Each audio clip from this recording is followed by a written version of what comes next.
Salut, c'est William, j'espère que vous allez bien. Aujourd'hui, on va faire un gâteau un peu plus pour les adultes et un peu moins pour les enfants. Et non, je ne vais pas me mettre tout nu dans cette recette. Nous allons faire un gâteau à base de gingembre très fort en chocolat noir. Donc, je sais que c'est une combinaison de saveurs que les enfants n'aiment pas particulièrement et je détestais ça par exemple quand j'étais petit. Mais maintenant que je suis adulte et grand, du haut de mes 23 ans, j'adore le chocolat noir et j'adore le gingembre. Donc, je me suis dit qu'il était temps de faire une recette en plus avec des poires que je n'ai jamais utilisé dans ma chaîne YouTube, jamais depuis 2013, donc il était temps de faire un dessert à base de poires. Donc c'est parti, on va tout de suite commencer justement avec nos petites poires. Alors pour notre recette, on va tout de suite commencer par pocher nos poires pour ensuite les mettre dans notre gâteau. Comme ça, elles vont être particulièrement fondantes et infusées au gingembre. Donc on va tout de suite commencer par notre liquide de pochage. Et je vais tout de suite commencer par du gingembre que je vais découper en fines rondelles et je vais mettre ça dans ma casserole. Je vais aussi ajouter du gingembre en poudre pour ajouter une autre dimension du gingembre, un petit peu différente du gingembre frais, mais très forte aussi.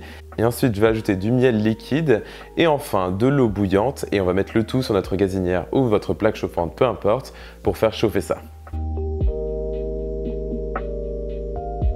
Ensuite, je m'attaque à mes poires et bien entendu, je vais les éplucher et ensuite, vous allez les couper en deux tout simplement. Pour la variété de poires, je vous laisse choisir. Franchement, prenez des poires pleines de goût comme des comices par exemple, mais c'est pas grave si elles ne sont pas particulièrement mûres ou très molles, puisque de toute façon, il faut qu'elles soient assez fermes puisqu'on va les pocher, ce qui va les ramollir et apporter plus de saveur. Ensuite, je vais les mettre dans mon liquide bien parfumé et les faire cuire pendant environ 10 à 15 minutes ou jusqu'à ce qu'elles soient bien tendres. Vous pouvez insérer un couteau dans chaque poire pour vérifier la cuisson justement. Et ensuite, vous allez les mettre dans un sorte de moule à gratin par exemple pour les laisser refroidir un petit peu.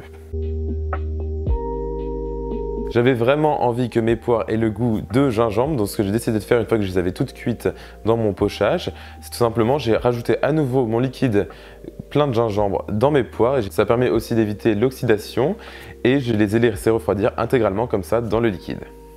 Il est temps de passer à notre gâteau au chocolat qui est d'ailleurs sans gluten, j'ai oublié de le préciser dans l'intro, mais ici recette sans gluten, donc c'est génial, ça plaît à tout le monde. Et je vais tout de suite commencer par mon beurre et mon chocolat noir. Ici c'est du 70% de cacao minimum pour avoir un goût très intense et je vais faire chauffer le tout soit au bain-marie soit au micro-ondes comme vous voulez jusqu'à ce que notre préparation soit bien liquide. Une fois que mon chocolat et mon beurre ont bien fondu, on peut maintenant ajouter le sucre blanc tout en mélangeant et ensuite j'ajouterai bien sûr des œufs. Et ici j'utilise 4 gros œufs qui vont nous permettre d'apporter un peu de gonflé et de l'épaisseur à notre gâteau puisqu'on n'utilise pas de farine et je vais mélanger bien le tout avec mon fouet.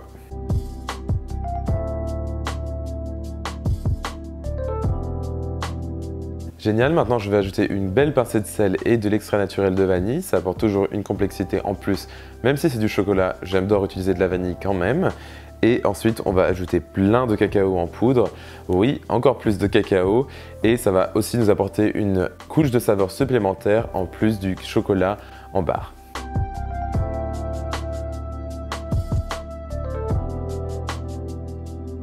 Ma préparation est d'un noir extrêmement décadent, c'est parfait, c'est exactement ce que je voulais pour cette recette.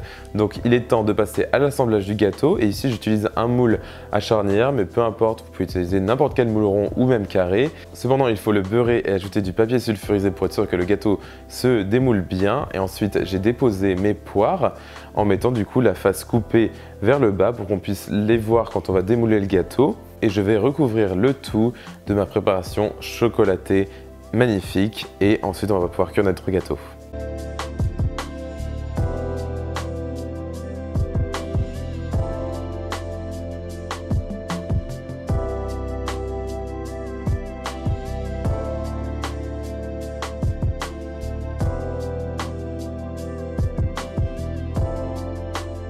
Il est temps de cuire notre gâteau au chocolat et aux poires gingembrées.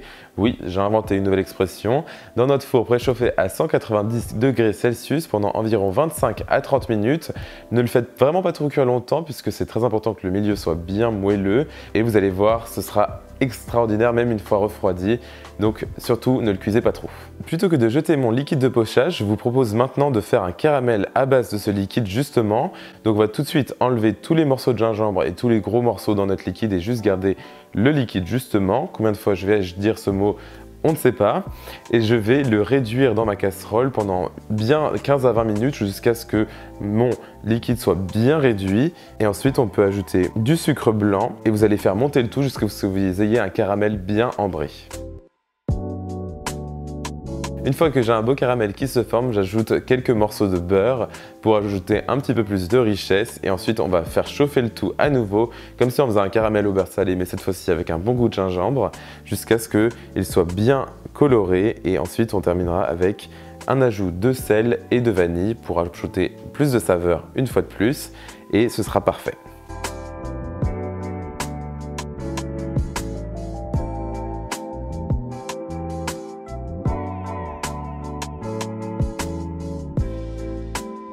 Je vous conseille de manger ce gâteau soit tiède, soit très froid justement à la sortie du réfrigérateur puisqu'il devient super épais et c'est extraordinaire avec notre sauce au caramel et au gingembre et c'est aussi simple que ça. Vous pouvez bien sûr ajouter une boule de glace vanille et ce sera encore mieux.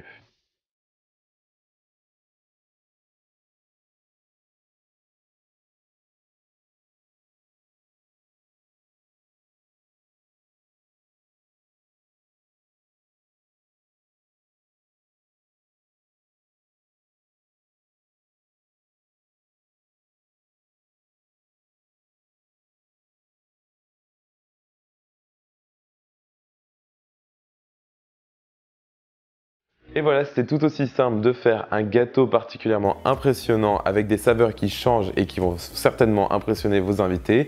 Si jamais vous faites cette recette pour des amis ou de la famille, vérifiez avant qu'ils aiment ou pas le gingembre puisque c'est très clivant comme ingrédient. Faites attention, on ne sait jamais. Vous pouvez contrarier certaines personnes. En tout cas, vous pouvez retrouver la recette complète sur mon site internet, donc williamskitchenblog.com. Le lien est juste en dessous dans la description de cette vidéo ainsi que mes réseaux sociaux, Facebook, Twitter et Instagram.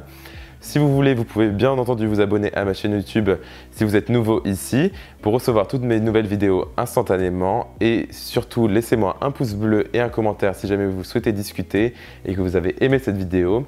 Et moi je vous retrouve très vite pour la prochaine recette. Salut!